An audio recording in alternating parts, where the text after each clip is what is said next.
All right. Guess we're live.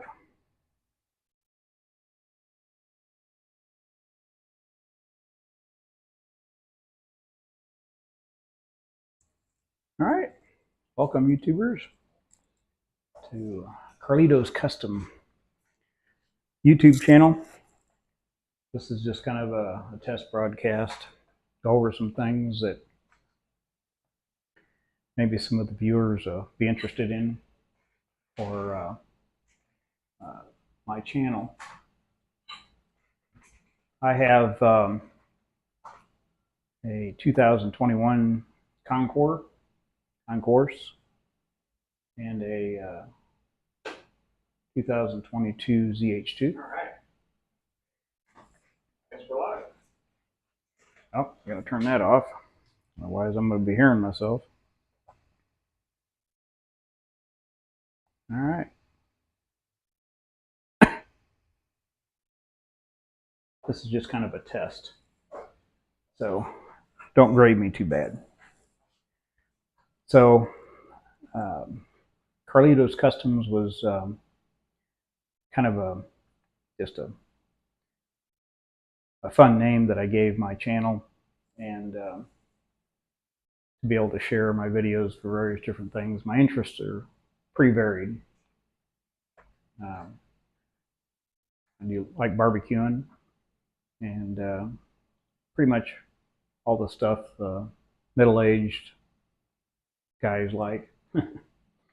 But I wanted to just go over a few things that I have done to my motorcycle and talk about why I enjoy motorcycle riding and the motorcycle fandom, so to speak. I've been riding since probably I was a teenager, probably younger than that. There was a long hiatus that I actually got a street bike. It was had a Yamaha. It was a Yamaha V Twin. Rode that for a little while and then got tired of that and didn't ride for a while, and then I ended up with a Honda Silverwing. Of all things, it wasn't silver. It was more of a maroon or brownish color. But my wife and I rode a little bit, but I really didn't get passionate about it until the Harley V-Rod came out back in 2000, 1999 or so. The silver and black one. I couldn't afford one at the time, just being married and having bills and car payments and things like that. So my first V-Rod was a 2000, first and only V-Rod was a 2005. And I did quite a few things to that. As I get more used to using the YouTube streams, live streams, broadcasting on Facebook, things like that. I'll be able to post pictures and things like that later on, but as it stands, this is all new to me. I got about 3 webcams here for various different views. Some of the tools I'm using to do this are a couple different tripods and some cheap 2K webcams that I bought off of Amazon. They work pretty good. Got a MacBook Pro over here, which the fans are currently running at full tilt because I guess it's doing a lot of processing. So I don't know how well this video is going to come through. I'm on a wireless internet connection. But getting back to the nitty gritty, the V-Rod I did quite a few modifications to it. Enjoyed riding it, and I never envisioned myself as a biker type person, riding with biker clubs and things like that. I joined the hog group for a while. Couldn't get into that. I just found that for my style of riding, I enjoy riding by myself or small groups. But riding with a larger group, I just didn't see the need, because most of the time those rides were like poker runs, and I enjoyed getting to know people and riding with other riders. But I found that they didn't, there was a lot of rules, and you didn't do this, you didn't do that. It just seemed like, a lot of effort that you had to put into riding with a group of people. And that's not to say you shouldn't be, you know, um, conscious of other riders on the road and things like that. But at the same time, it just became more of a chore than it was enjoyable. I like riding because I like the freedom of riding motorcycles, and I like uh, traveling to different places. I didn't start really traveling long distances until I traded in my 2005 V Rod, which, forward controls, and I had changed the position of the handlebars, made it more of a crotch rocket, so to speak. Your feet were forward, my arms were forward. I was in a clamshell, so it wasn't enjoyable for ride for more than an hour or two at a time, like many crotch rockets are out there, riders. I used to, you know, have a different opinion of motorcycle riders because I found that riding in a car, cager, that there's a different perspective of motorcycle riders than there is with non-motorcycle riders. Obviously, you have a different perspective riding a motorcycle than you do riding in a car. You're more conscious of the other drivers out there, and being on two wheels, you're a lot more vulnerable than you would be in a car. I think you develop an appreciation for your own livelihood when you're on a motorcycle as opposed to a car. Um, I think it's an exciting thing to do, to be on a motorcycle, but at the same time, as you run into problems with other drivers' anger because you might be splitting lanes or going around other drivers or riding fast or riding erratically. Um, I never took any formal motorcycle training, riding training. I did take a rider course um, many years ago, but I got my motorcycle license probably in my early 20s, um, and I just enjoy being outside, out in the weather. I have allergies really bad, so you know that creates problems sometimes. But the older you get, the wiser you get, I think. But being a motorcycle rider, you definitely have a different perspective on it than you do in a car. But again, this is my first time, so doing a live stream, so I've got to get used to the looking at the camera and talking to people that are not there. So I traded in my V Rod. My wife seemed to be a motorcycle widow at the time because I was spending so much time either making modifications to the motorcycle, updating it, maintaining it, that sort of thing. So my wife she has some health problems and scoliosis, things like that, that is not conducive to riding on the back of a motorcycle for long periods of time. So um, my nephew at the time, he's still my nephew, uh, he had a 99 Harley. Uh, um, it was a street glide he kind of modified into an Ultra with a trunk and things like that he bought. And he rode occasionally. He had a Hayabusa before that. Had a really bad accident on that, although he didn't get injured. But he sold that, bought the Harley, and so we borrowed his dresser, they call them, and wife and I rode a little while on that, and I got used to the weight of it and the the proportions of the bike, the steering, that sort of thing. Got used to doing that, and then I bought a 2000 Harley Ultra. Excuse me, and had that for a short period of time along with the V Rod. And I discovered riding on the Cruiser dresser, it was much more comfortable, obviously, than the V Rod was. Much more seated position. So I don't keep vehicles very long for the most part. So I decided that uh, I started looking around at new Harleys. I shopped around for various different motorcycles. I wanted a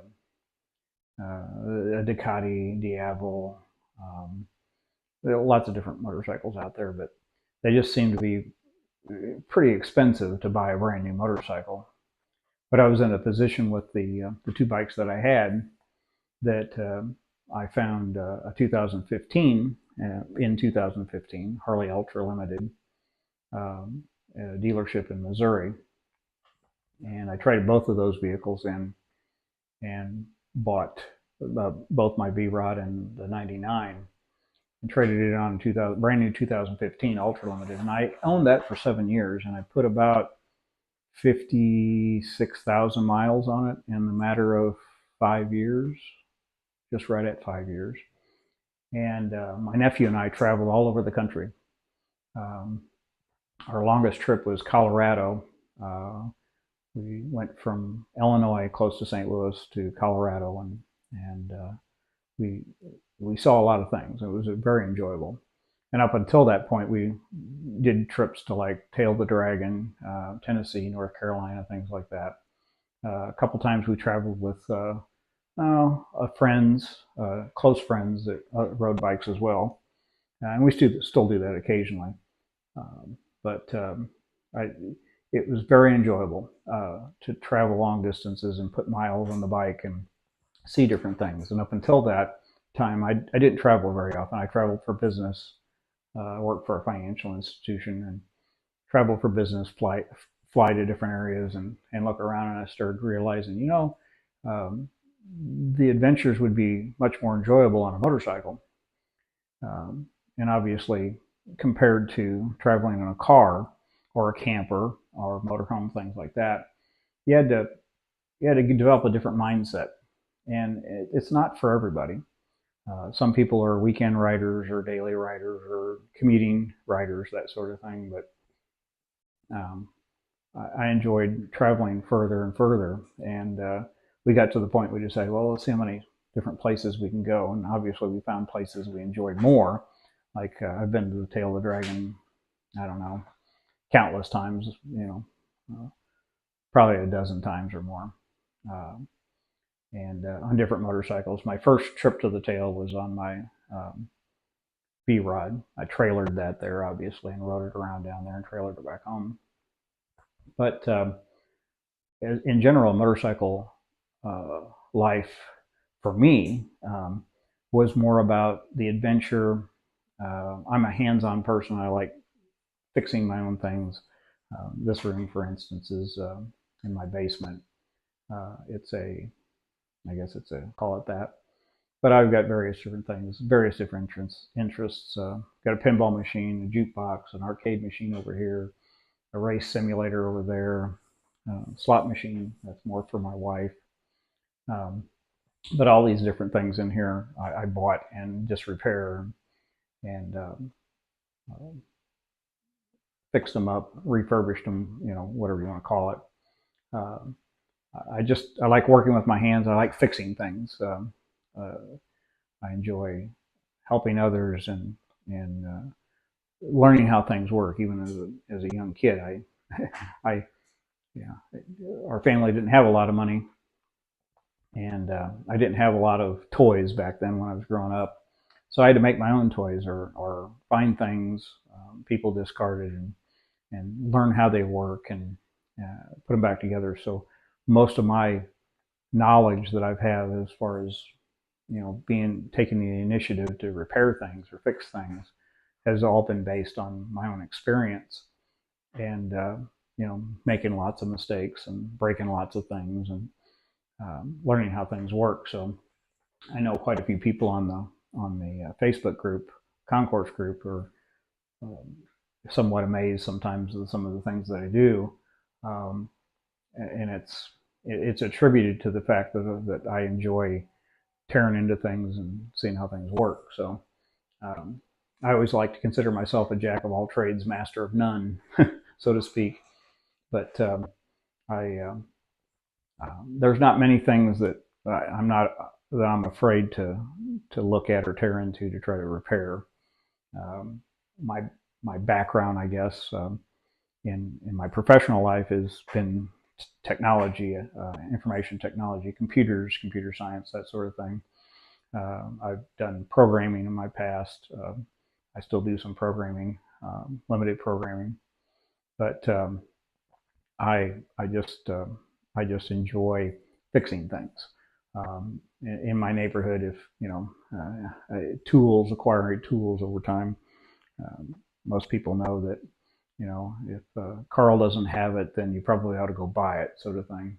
Or if Carl can't fix it, you probably are probably going to need to replace it. So with that being said, is that's kind of where all my knowledge has come from over the years, putting my skills to use to putting things together and fixing things and um, doing my own service work. Now, obviously, uh, with automobiles and things like that, especially if I bought them new, I'll take them to the dealership and have regular maintenance and stuff done. The older you get, sometimes uh, it's easier, and if you got the financial ability, it's always easier just to take it somewhere and have it fixed. But at the same time, I'm really conscious of the fact that you know auto dealers and motorcycle dealers, especially Harley dealers, don't always have your best interests in mind for your financial well-being. They're obviously in business to make money, uh, but the uh, but as you know already from this video, I seem to digress on things. So, but that's just a little bit of background of my knowledge and my experience and my passion for doing this sort of thing. Um, but back to my motorcycle experience, having the Ultra Lemon Harley, um, I spent quite a few miles on that bike, and obviously lots of money over the years. And that's where I kind of got to the point that doing my own work and doing my own customization to my vehicles was more important to me, to be hands-on rather than depend on somebody else to do something. Now, that doesn't necessarily mean I'm an expert at anything, obviously. As I said earlier, jack of all trades, master of none. Um, I try to be careful as much as I can, um, and you know, do my own farkling, as the concourse group will kid me about a lot of times.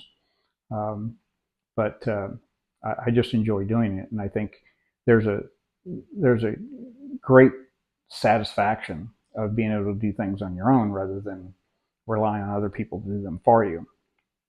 And I have a very understanding wife. I have a pretty you know um, full schedule in my life. I'm still full time employed full time. So I've got to do your normal things like mow the grass and do things like that. But I try to carve out time when it's available to do my own work on my own vehicles.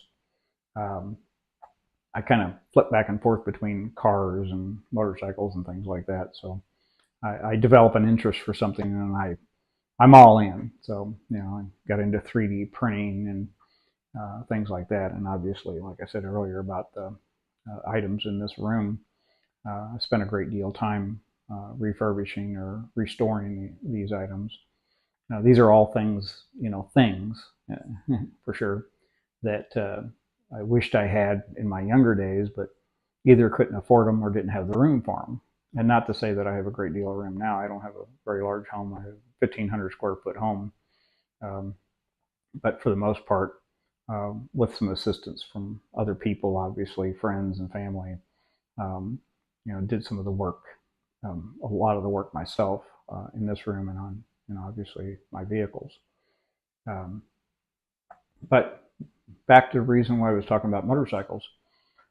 Um, after having my Harley for 7 years, I decided, I wanted to add another motorcycle to the stable, so to speak.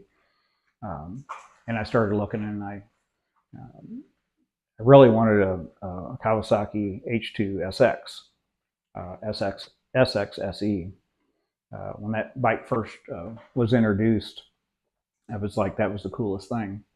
Um, I have two brothers.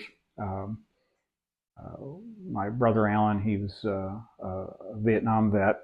Um, uh, Sadly, I don't have too much communication with my brothers anymore due to various reasons that I won't go into here. But my middle brother, Daryl, he was very into motorcycles when I was younger and in my teenage years, and he rode Kawasaki's and Suzuki's and um, back in the 80s, mid, probably into the late 70s, early 80s. So um, he built a garage in our family property in Wood River, and bought all kinds of stuff and started doing a lot of the similar stuff that I do now. I can attribute some of the things that I can do now, or the things that I'm inspired to do now, is from watching him growing up, uh, building motorcycles, tearing them down, rebuilding them, um, uh, adding performance to them, that sort of thing. I used to drag race motorcycles, not professionally, but as a hobby. And so, you know, I come from my brothers were more motorcycle oriented than I was. Uh, my brother Daryl most of all, and so I kind of enjoyed the idea of motorcycles. You know, I think inherently, I think there's a certain group of people that enjoy performance. I'm a performance car guy. Uh, motorcycles. Power to weight ratio. You have that situation. The lighter you are, the more power you give, the faster you go. Um, so it all kind of goes hand in hand. So it's not something unusual. It's not like obviously there are some people that go out and say, hey, I want to ride a motorcycle, and they may take a class or learn how to ride a motorcycle, a dirt bike, or a smaller CC motorcycle, and get into the hobby that way, or the passion that way. Um, but mine was more gradual over the years. It hasn't been until probably um, you know 2005, 2006, something like that, that I really got involved in motorcycles. Um, I had a motorcycle endorsement on my license for years and years and years, and I understand the physics. Obviously, um, riding a motorcycle is obviously quite a bit different than driving a car, as I said earlier. But back to the story about my Harley days. You know, I was the typical Harley fanboy. Bought all the shirts, which I can no longer fit into most of them. Um, so I've got Rubbermaid tubs full of those. And of course, all your patches and things like that goes along with that. Um, you know, that fandom, so to speak. Um, but I started realizing that I wanted something more. I wanted something a little faster, a little sportier, that sort of thing. And as you get older, I'm 58, be 59 this year. Um, you start realizing that entropy increases, and the older you get, the more things that you can't do when you were younger, or unwilling to do. Let's put it that way. And the idea of a sport bike, uh, yeah, sure, it'd be nice to have, and I'd like to have one, and I still consider one, but those kind of bikes weren't conducive to traveling long distances or riding for long periods of time, that sort of thing. It's just that's not what they're designed for. Um, and um, I bought as a second vehicle a Can-Am Ryker, sight unseen. It was about 100 miles away, Had a friend of mine drive me up to the dealership and bought it sight unseen. Had never rode one, a three-wheel motorcycle.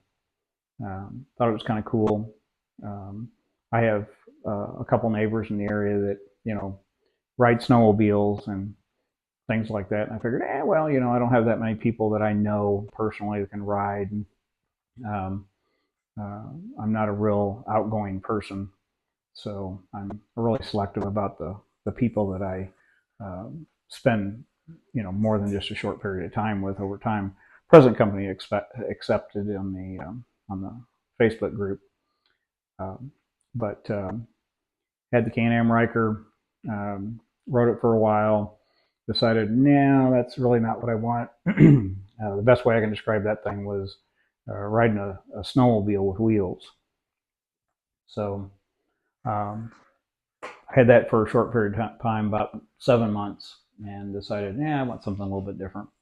And that's when I started looking at the H2s. But you're looking, anywhere from $25,000 to $30,000 for those. And if I was gonna spend that kind of money, I was like, I'll just go buy another Harley, and have it for 5 to 7 years.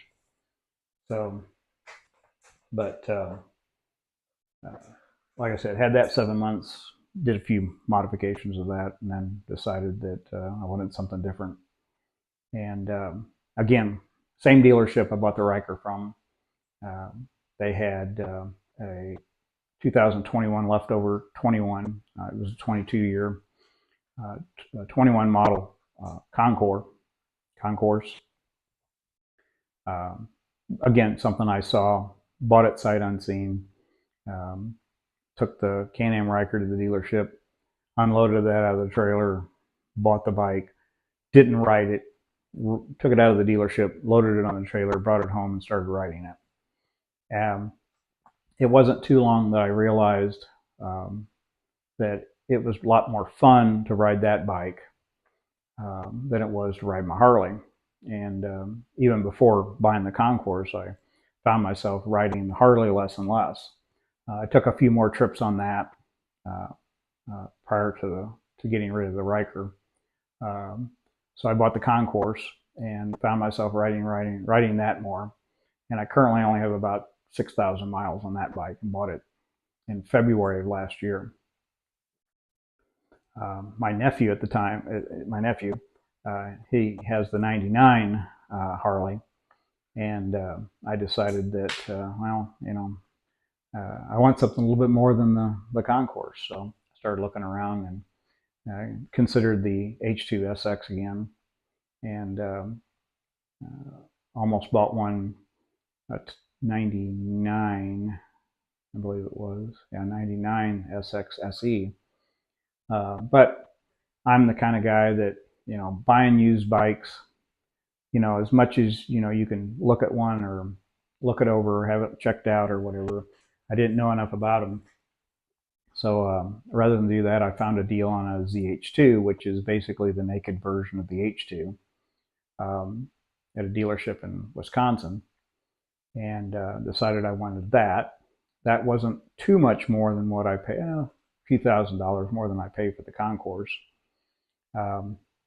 So I ended up selling my Harley to my nephew, and bought the ZH2. So that's kind of where I'm at today, is I have the Concours 14, and then I also have the ZH2. So that's kind of the, not necessarily brief history of where I'm coming from as far as bikes. And obviously I've done my own modifications of the Concourse. I have a full exhaust on that. I've done all kinds of lighting, as the face group, Concours 14 Facebook group will contest to. I want to take this time to thank all of the members of that group for being very welcoming. Without going into great detail, a lot of Facebook groups out there and the forums, they're not always welcoming. They're very well established and kind of set in their ways, and although they claim to be welcoming to new members, and for the most part they are, I'm sure, but that fandom, I relate that to like motorcycle clubs and things like that, because the concourse forum, the particular one I'm talking about, is a group of dedicated concourse riders. They, group members who either had them for years or a very tight niche group, and that's the only motorcycle that's out there for them.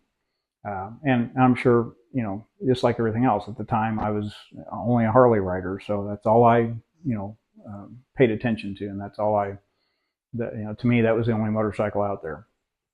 Uh, but joining the Concourse Facebook group, I discovered that like-minded people at the same time, the new people that came in, the ideas, the experiences that they had, it made it so that I wanted to participate and I wanted to be part of that group, and I wanted to befriend people and help others and listen to everybody else's experience at the same time. Um, so, you know, you kind of find a niche. It's a group that meets you where you are, as opposed to we're here, you have to meet us there. As far as if you want to be part of us, if you want to be part of our group, you have to be one of us. And I just find that that's to me, that's not the type of relationship that I want with a group of people in the motorcycle industry or the motorcycle fandom. Um,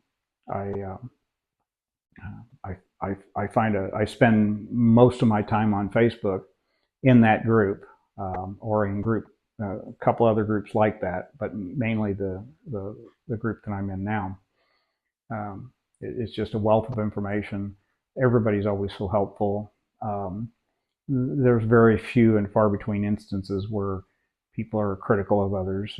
Obviously everybody has their own opinion, and I'm sort of the kind of person that, I don't always take criticism well. Um, my wife says that sometimes I wear my heart on my sleeve, but it's just my personality.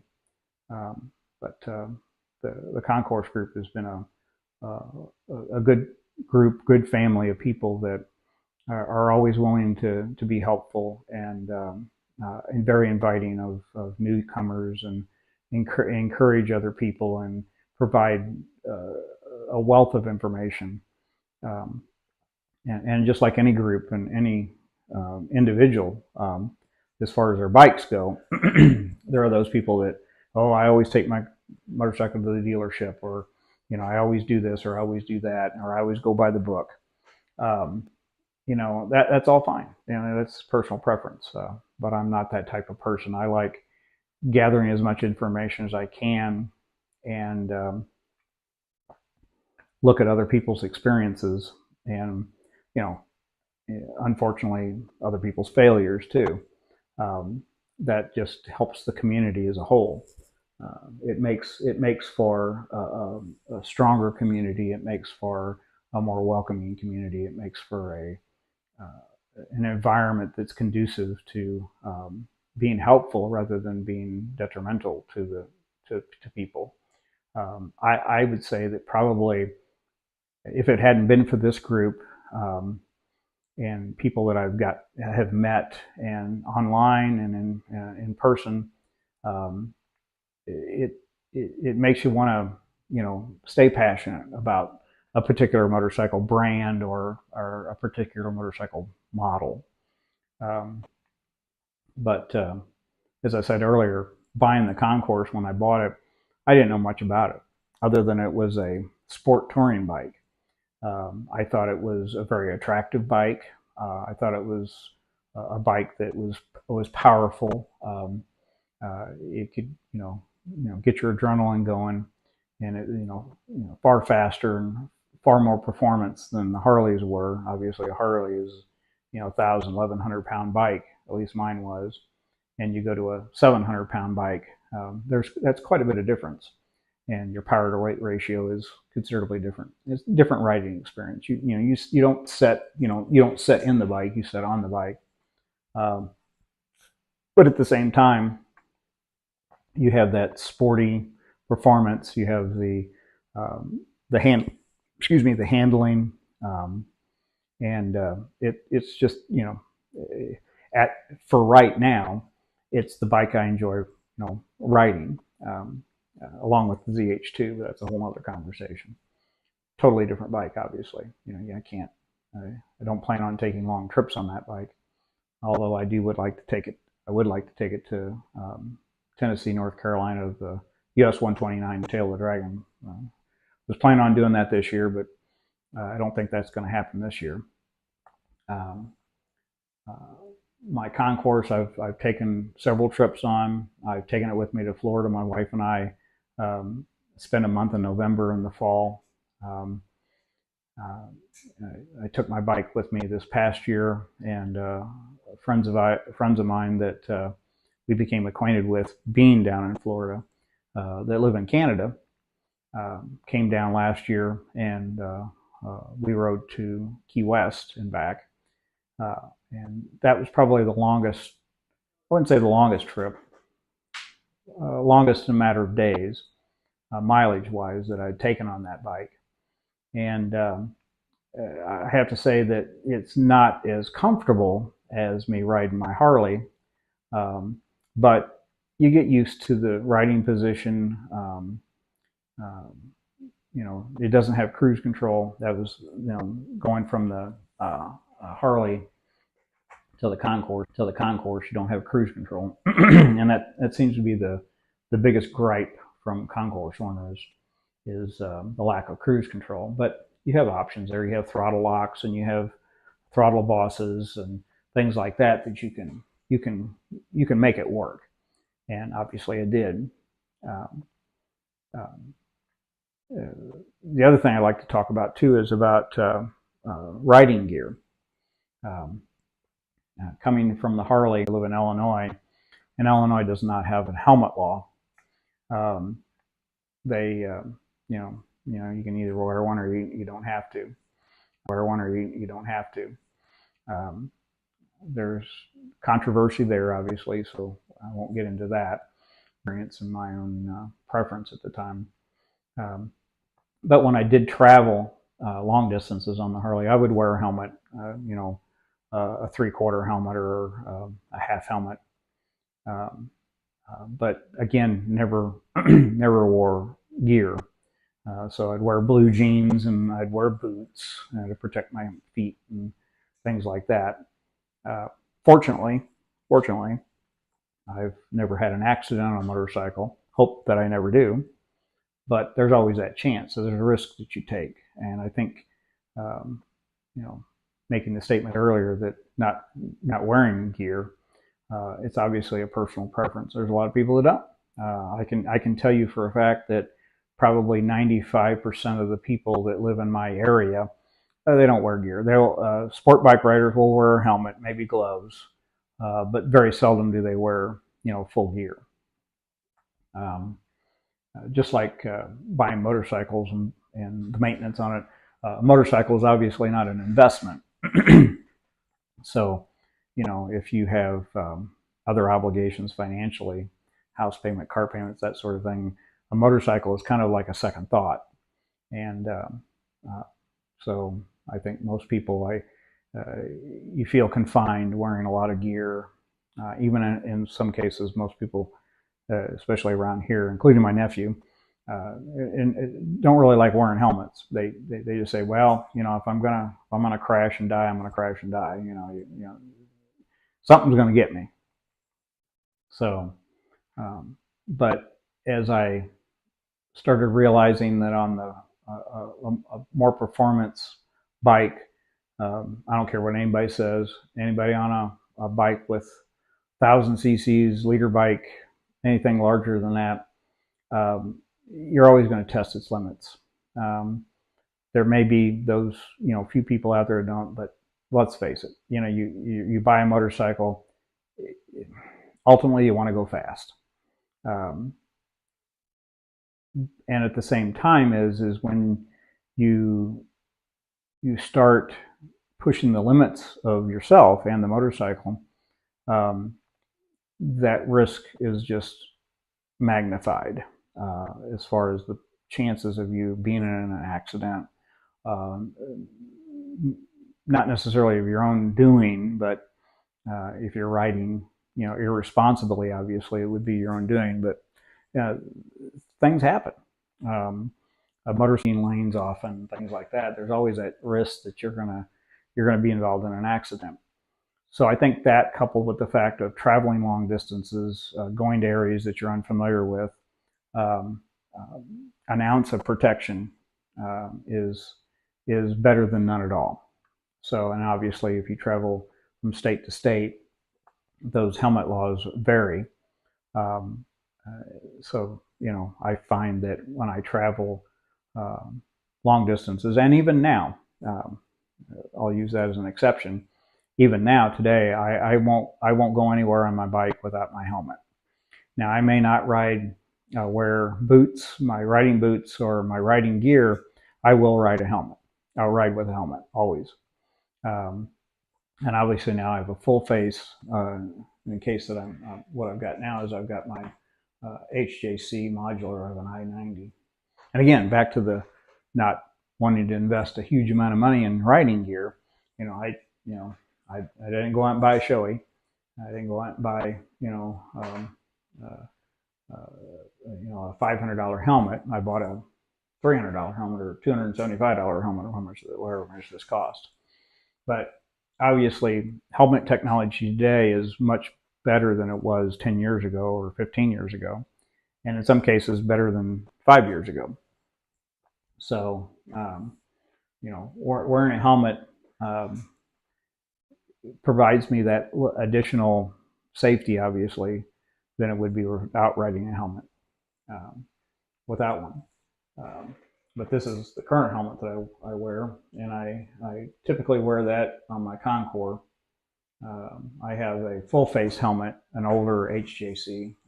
I've had HJC helmets for quite a while. They're, as far as the price point and things like that, and the safety features, I've been very happy with them, and they're comfortable riding helmets. So if I ride the ZH2, I'll wear my full face HJC. And I obviously, when I ride the Concord, I wear my modular helmet. I've tried different communication sets, riding by myself or even riding with my nephew, which is the majority of the time when I travel. It's just him and I. And didn't realize the benefit of having a comm system in your helmet until the friend of mine from Canada that came down. We went to the Keys. He has the Cardo, and I had tried the Cena at one time, just because my V-Rod at the time didn't have a stereo system. But when I had my Harley, it had a stereo system that you could crank it up out on the highway and still hear it. Obviously, you don't hear very good clarity on those doing highway speeds, things like that. But that was my audio system, and the 15 had navigation, which sucked. I always used my phone for navigation, but I didn't discover the usefulness and benefit of having a comm system in my helmet until I was convinced to get a Cardo unit. And again, not wanting to spend a lot of money, so I ended up finding a deal on the Pack Talk Slim, which is here, and this is no longer on my helmet. It was a great device. I had some problems with it. The rubber cover on the control came off, and it's supposed to be waterproof, so I had to repair that. I repaired that with some silicone, and it was useful. It works really good, but I found it just was kind of clunky, the buttons, and I would have problems with it connecting sometimes, that sort of thing. But I used that on our trip with my Canadian friend to the Keys, and that was really the first time I ever had the experience of being able to communicate with the other riders on the trip. It was,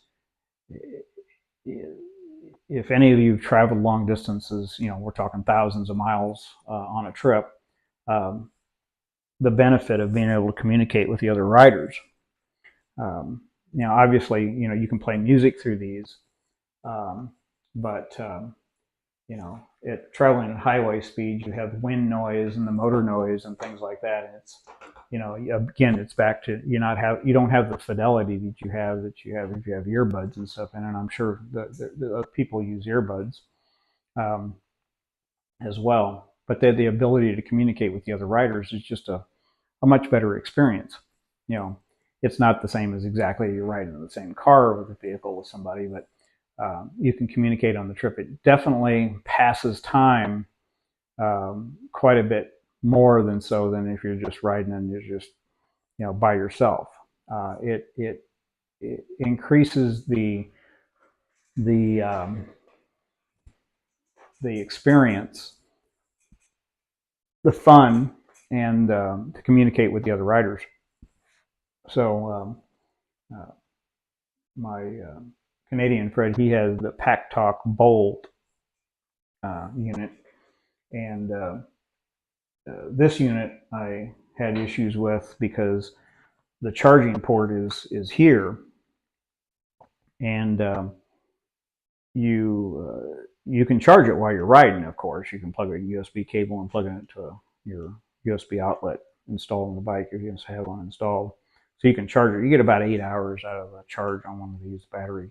On the Slim, the battery's in the back, which mounts on the back of the helmet underneath, and then this mounts on the side. And obviously you've got your speakers that go in the headset or go in the helmet, and then the microphone. It works fine. But I just didn't like that. You have to take your helmet in, and you set the helmet on the table and charge it that way. It wasn't really real convenient.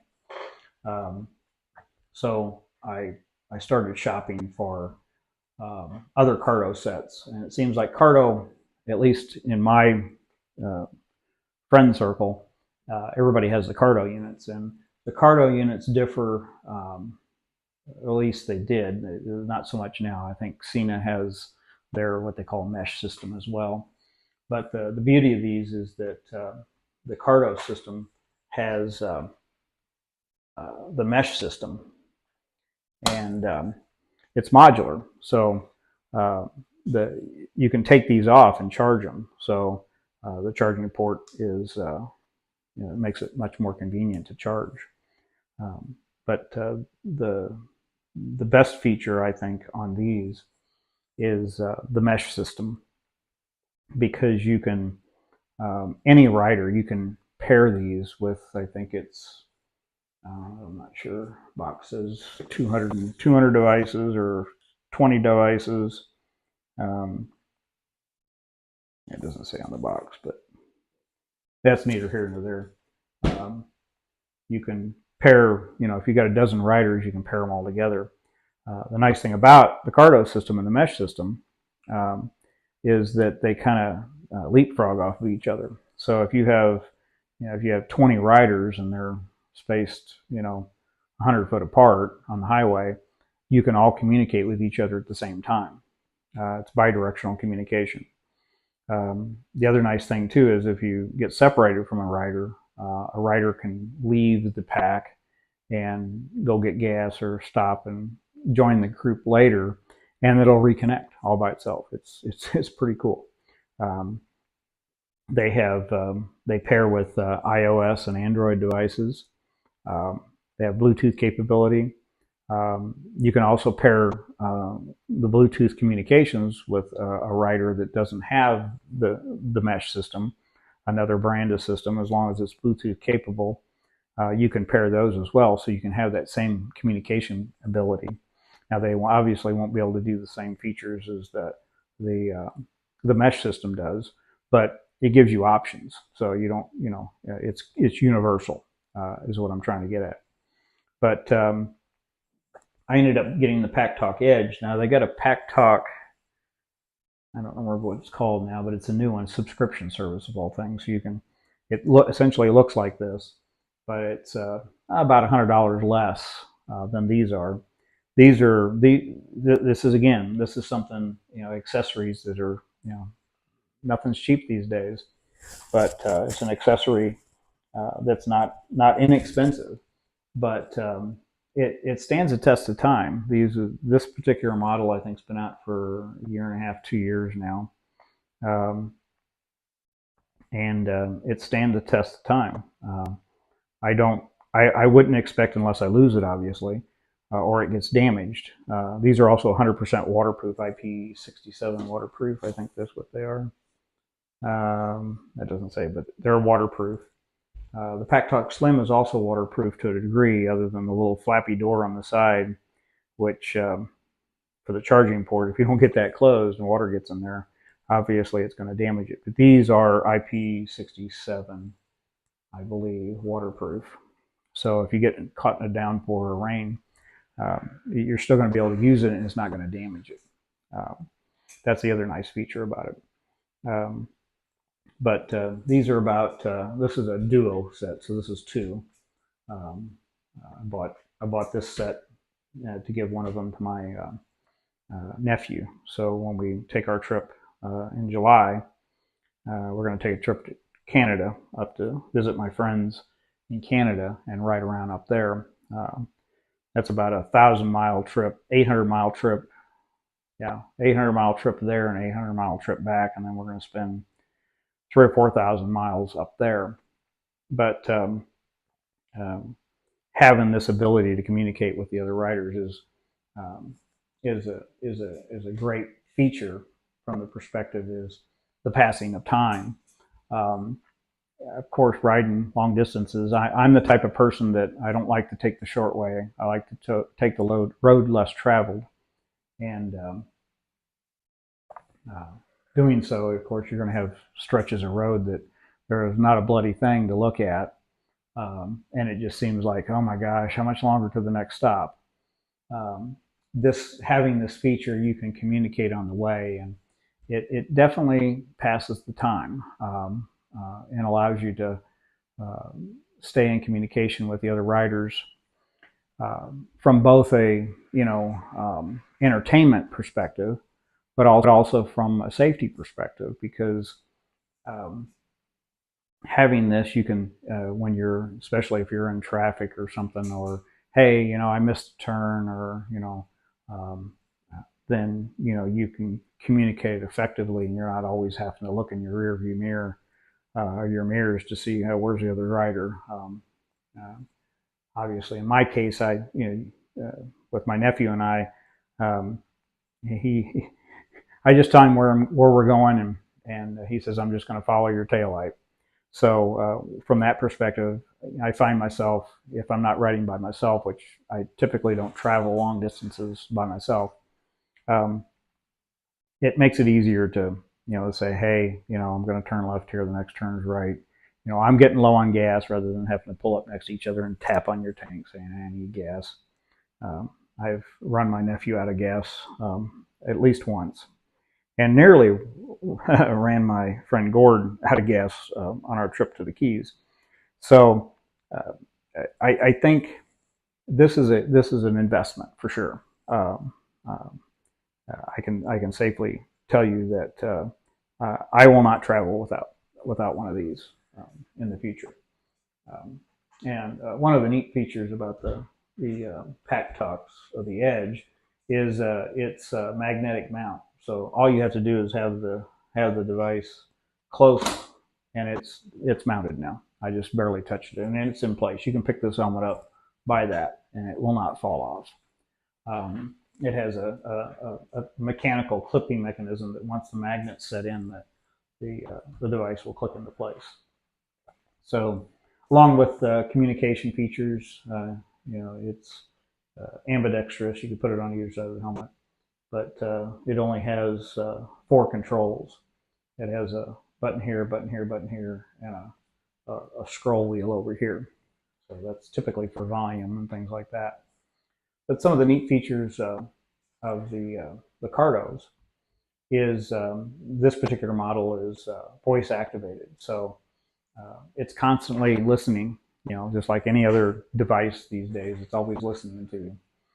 But you can do, if you're Android, you can say, "Okay, Google," or "Hey Siri," and you can control your phone from this device just by voice command, so you're not having to fiddle with your phone. And that leads us to navigation, things like that. I used to keep my phone on my handlebars, and for the longest time, I did that on my Harleys for years. When I traveled, I used that for navigation. I could not get used to it. I had a couple different Garmin's, Zumos, and things like that, and I just couldn't get used to the user interface, programming routes, finding things. It just, to me, it wasn't very intuitive.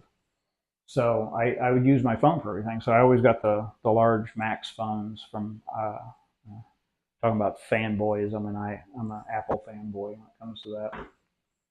I've only had iOS devices. Matter of fact, I bought the very first iPhone when it came out. Bought the very first Apple Watch when it came out. It's just the ecosystem. I'm just familiar with it, and it just works. So, but I used to use my phone all the time for navigation. But obviously, as phones got more sophisticated, Apple started, well, from the beginning, focused on their camera capabilities. But as a result, they have mechanical image stabilization, mechanical focus in them. And the phones are durable. You put them in a case, you drop them, that protects them to a certain degree. But Harleys idle at a very low RPM. They're high torque, low RPM vehicles. And I had this mounted on my Harley for years and never had a problem with it. And when I bought my Concord, I bought, of course, the mounting kit for that. I use quad lock. And I used that for years and never had a problem with it. I had the Ram mount, the X mount from Ram mount for a long time until I lost my phone out of the mount one time. That's when I decided to switch to the quad lock system. But when I started traveling on my Concord, especially this last time when we made the trip to the Keys, I had heard about an issue with the phones with high frequency vibrations damaging the sensors, damaging the sensitive electronics in the camera. And I go, so I bought the anti-vibration mount from Quad Lock and mounted that and everything. But still, high revving motors, even though you have some insulation in the handlebars, things like that, that transfer of energy, vibration, in my case, did damage my optics on my phone. I have problems focusing. I have problems with it switching between telephoto and normal and macro. There's been several cases I've tried to take a picture and it switches back and forth or has problem with focusing, things like that. And I contacted Apple, and sure enough, they said, "Well, your camera is damaged." So, I can't do without my phone for navigating. It's just something I got used to. I use Google Maps most of the time. It just works for me. It's what I'm used to. And then, of course, CarPlay is available in automobiles. And now the newer Harleys and Indians, I think a lot of the other, I think BMW has it as well. They have CarPlay or Android Auto if you're an Android user. And it's like, man, that'd be cool if you could get a device that was waterproof that you put on a motorcycle, and then that leads us into these C5 navigation units, which are basically just a wireless CarPlay device. It's starting to become very popular on a lot of the motorcycle groups, and a lot of people are using these. So when I came across this, I go, man, I got to try one of these, and they're not very expensive. You can pick one of these. I think I paid $150 for this one, and it works. Now, mind you, I have not traveled with it on a trip. I will be using this in in July when we take our trip to Canada. So that'll be the first real test of its capabilities and its functionality. But the nice thing is I can now keep my phone either in my saddlebag and my luggage or my pocket, and I don't have to fiddle with it. The CarPlay features. If any of you used Android Auto or CarPlay, um, it's something that Google and Apple have developed, not only from a usefulness state but also a safety perspective. Um, you have limited functionality in CarPlay as opposed to using your phone. Obviously, you shouldn't be playing with your phone while you're riding, but ultimately, if you're looking for a gas station or you're changing a route or things like that, you're going to play with your phone. So this was the logical step, and so far it's providing a very useful tool as the Cardo does. So this is going to get a good test in July, so I'll be able to review that in greater detail then. But so that's kind of the hardware I use on my motorcycle, and then getting back to the helmets and safety gear. I've got some safety gear now. I've got a jacket that I can wear. They call them 3-season jackets. It has some armor in it. I have some riding pants that has armor in them. I have a good set of boots for riding, that when I travel long distance, I'll wear those. When you have equipment like that, you tend to pack less because you know what you're going to be wearing that day. You wear a shirt, a t-shirt. In July, it's going to be hot. Hopefully, going north, it won't be so hot. But from what I understand, there's a good chance that it's going to be hot. But the nice thing about it is you sacrifice a little bit of comfort for an ounce or two of safety. So I'll be wearing my helmet and with my Cardo and my CarPlay device, and I think I'll be quite a bit safer doing that than traveling on my Harley with either in shorts or blue jeans, and of course my boots and a short sleeve shirt and no gloves.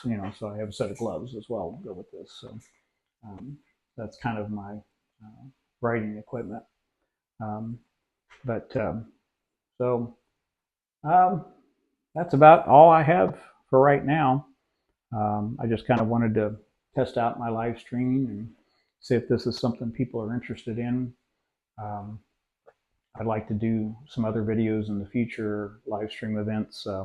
I still haven't done the oil change to my Concours or my ZH2, which I'm at my 600 mile mark, which the bike is sitting in the garage on the stand. I've kind of said I'm not going to ride it anymore until I get the oil change, but I've had quite a few events occurring in the last month or so that hasn't given me the opportunity to change the oil and do the maintenance on the bike that I need to do before I take my trip on my Concours.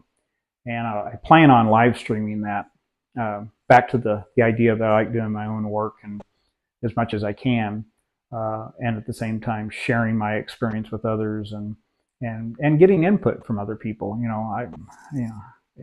I'll make mistakes. I'll do something wrong, or I'll forget something, and I'm welcome to that input. I enjoy that camaraderie that comes with it, with people being able to constructively criticize or recommend things to me, and I hope that I can use that and to share with you in the future. I'm hoping maybe this weekend I'll live stream that event on YouTube as well, and I'll try to make sure I notify people as much in advance as I can if you're interested. And the way I've got things set up here, I can change views. I didn't do in this video because the laptop's over there, and it doesn't seem useful to switch camera views. But I'll try to set the cameras up in a position in the garage that where you can see all the aspects of the maintenance. this time, I think 6,000 miles. I need to change the oil, change the filter, um, change the final drive lubricant, um, and check things. I'm going to check my filter. It hasn't been checked for 5,000-6,000 miles. And the trip that we took in November to the Keys, we ended up on a dirt road. There was road construction on the way back on 94 that we had to travel a dirt road for probably about 40 miles. So I'm sure the filter probably needs to be at least checked, if not, taken out and cleaned and inspected. So I know there's been questions on people, how do you get to that filter? Well, that filter's not in a real convenient spot, since that frame is a cast aluminum frame, and the filter is in the top part of the frame, in the airbox area. So it's not a real convenient spot. So it's going to be interesting to see how I get to that, because there's been a number of posts and videos where people say, hey, you don't have to take all this apart, you don't have to do this, you can just take this off. So we'll see how easy that is to remove. I'm sure people would be interested in that as well. And at the same time, doing the live stream with the oil change and the maintenance on the vehicle, hopefully might get other people interested in doing their own service work. There's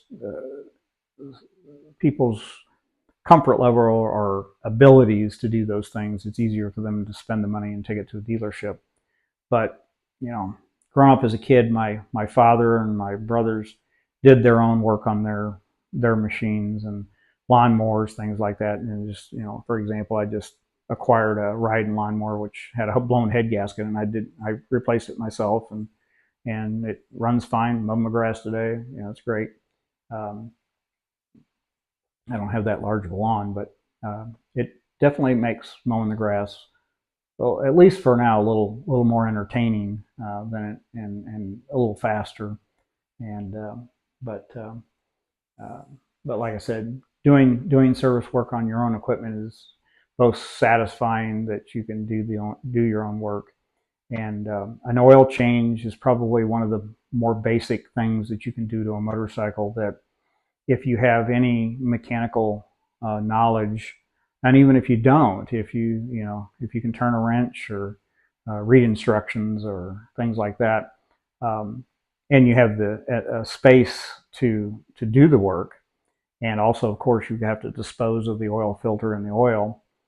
If you have all those types of things, most places like your AutoZones and CarQuests and things like that out there, they have a location where you can drop off old oil, batteries, that sort of thing. So if you don't live in a real rural area where there's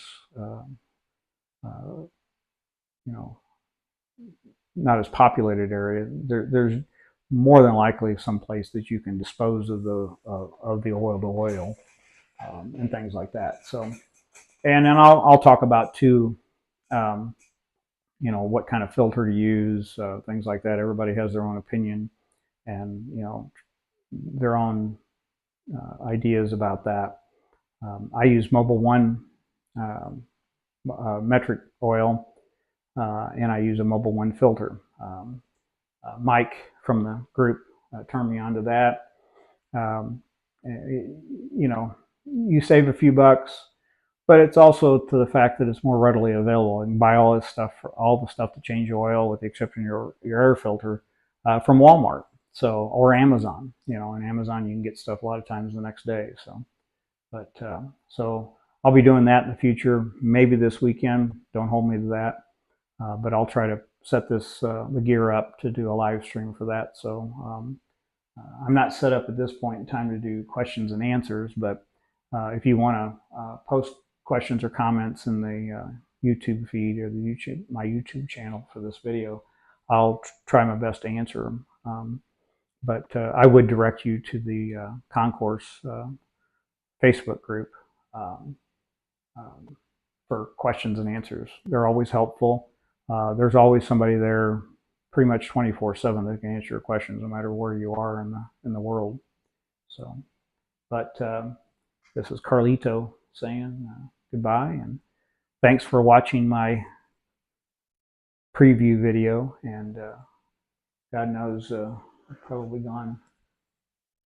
Hopefully, it's not been more than an hour, but if you stuck with me through the whole video, I appreciate it. Make sure you click the like button and subscribe button, and you'll see new videos from me. I do videos on various different things if you look at my channel, so I have a wide variety of things that I do. So, but again, I appreciate your time, and thank you.